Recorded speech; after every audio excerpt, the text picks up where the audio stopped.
Guys, what's going on? Welcome to Serial at Midnight. My name is Heath, and in this video, well, this is a reaction video to some of your reactions to Terminator Dark Fate, our Terminator Dark Fate review. We recently put up a non-spoiler video review of Terminator Dark Fate. I will link to that right here.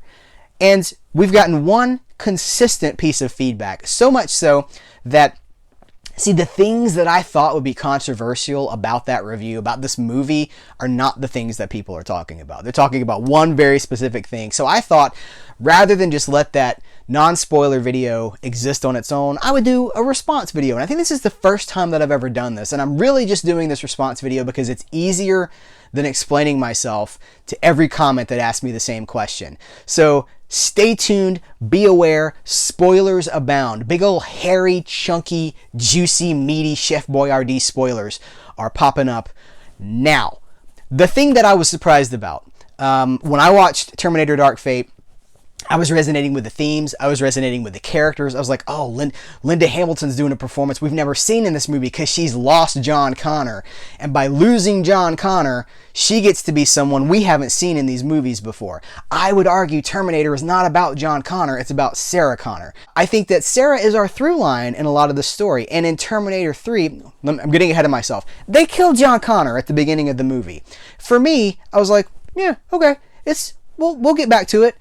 Didn't concern me in the least. When I'm thinking about the things that concern me about the movie, like the border control stuff, the immigration stuff, transgender conversations, and I said in my video review, and I still stand by it, I don't think the movie's taking a side on those things as much as it's just showing like, hey, the world we're living in, transgender people, border control, immigration, they took our jobs. That kind of stuff. It doesn't actually, if you watch it critically, it doesn't actually side with any of those things. That's why I say, I think you can make a pretty clear, I could argue to you right now that Terminator Dark Fate is a pro-Trump movie. And then I could turn right around and argue that it is an anti-Trump movie. There's enough in there for either side. It is useless. It is pointless to try to do that, because I don't think the movie's interested in that. I think the movie is just showing like, well, this is where we're at. And by killing John Connor, they have opened up an alternate. See, here's the thing. We've had virtually the same movie 5 times in a row. We've had John Connor, Skynet, Rise of the Machines, Go Back in Time, Save the Future. This one does something a little bit different. When you take John Connor out of the equation, it opens up this alternate thing. I say alternate, that's my terminology. We are dealing with movies that don't have a set continuity. We're talking about movies with pew-pew robots where you go back in time and change the future. And so John Connor's dead for this movie. The next movie, they could tell another story where John Connor's back. It's so fluid. And one of the things that I think did not surprise me about this is I've done this before. When Terminator 3 came out, all the talking points were, they killed Sarah Connor. How do you have Terminator without Sarah Connor? So all the outrage that I'm seeing on the internet right now, well, first of all, the internet was not in the same place in 2003 that it is now. But you better believe that so many people were upset about the death of Sarah Connor. It's not Terminator if it's not Sarah Connor. I will not watch this movie without Sarah Connor. No Sarah Connor, no Terminator. That sort of thing was the talking point in 2003. So, of course, we've seen it all before. Guess what? Sarah Connor came back many, many times. Sarah Connor had her own TV series after that for 2 seasons. Sarah Connor was in multiple movies after that. But what's cool about this to me is that they gave Linda Hamilton so much to do that she's able to be in a movie that we haven't seen before. This Terminator Dark Fate movie, while not perfect, I'm not defending this movie as a perfect or a great movie. I'm defending it on the bounds that it's interesting in doing something new. That for the 6th entry in a franchise, it deviates from what we've seen 5 times before. 5 times before! It's a little Farley. In a van down by the river. 5 times! It gives us something we haven't seen before. And I thought that was really cool, because at this point in the Terminator lifespan, almost over 30 years, 35 years or so, like, we haven't seen a story where Sarah Connor has lost John Connor and is dealing with the pain and the alcoholism. Some people are saying that it's a shallow characterization. I think it's really cool because she's clearly she has kind of become the thing that she's been hunting. She has become a mindless killing machine. She's using alcohol to blind herself, and she's become the thing that she's been hunting. That's interesting to me. Now, I've seen a clip of Linda Hamilton on the talk show circuit. I don't know that she resonates with this movie either, which is interesting. So, I don't know. It's not right. It's not wrong. It's a movie. And if you're worried about John Connor, guys, he'll be back. Of course he'll be back. I think maybe, listen, I'm not trying to be patronizing, so take this, I don't mean this to sound condescending or like in my day, but I have done this before. This is not my first rodeo seeing a beloved Terminator character excised from a Terminator story. I think maybe some of you guys, this is the first time that you've seen a character that you care about wiped out on screen. Get used to it, because Hollywood loves to do this now. They love to wipe out these characters. Taking John Connor out of this equation, first of all, it does not take Terminator 1 and 2 off your shelf. And I would argue that it doesn't even take John Connor out of the Terminator franchise. Because, of course, there's 5 movies about John Connor and the Resistance and the rise of Skynet, the rise of the machines. This is the one that does something different.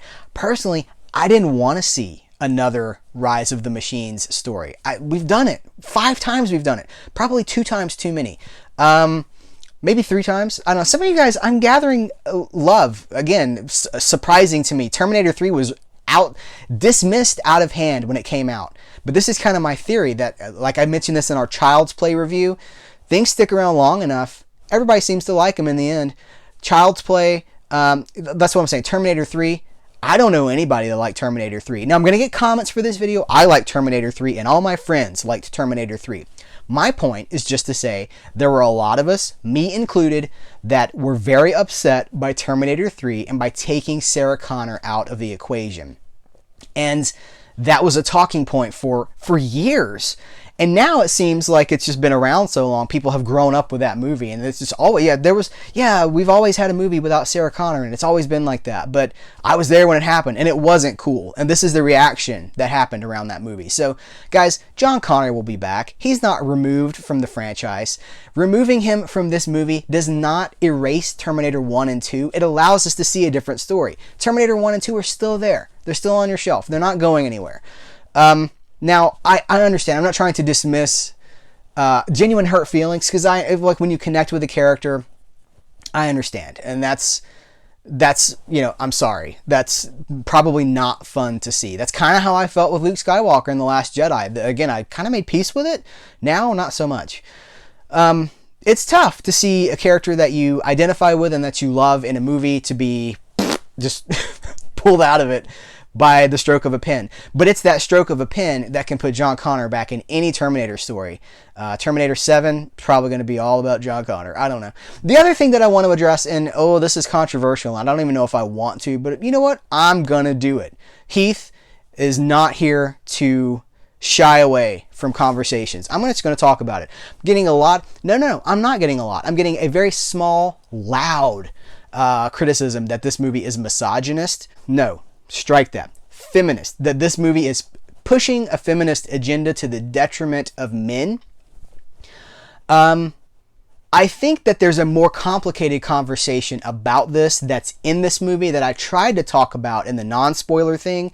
I think the idea of the pursuing Terminator being a Hispanic male and the defending Terminator, the defending future person, Grace, as she is called in this movie, Mackenzie Davis. She is the defending. She's a very white. Now, I think that they kind of play with some masculinity stuff there, because there's a couple of points in the movie where she has the opportunity to take clothes from a woman or a man, and she takes the clothes from the man. Again, I don't think the movie's preaching anything at us. I think it's just showing this is this character. This is the world we live in.